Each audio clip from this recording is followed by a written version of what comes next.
Hello everyone. Today we will talk about how to fix or how to solve the problem of Disney Plus.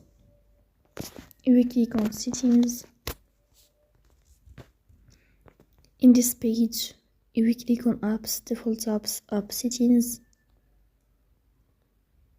Here you will search about Disney Plus.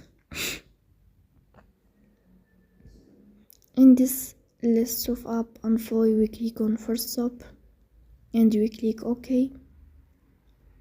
Here you will enter to the window of storage. Then we click on clear cache. In the end, you will turn off your phone and you will wait a moment to restart your phone again to fix that problem. So that's all. Don't forget to support us by like and subscribe. See you next time.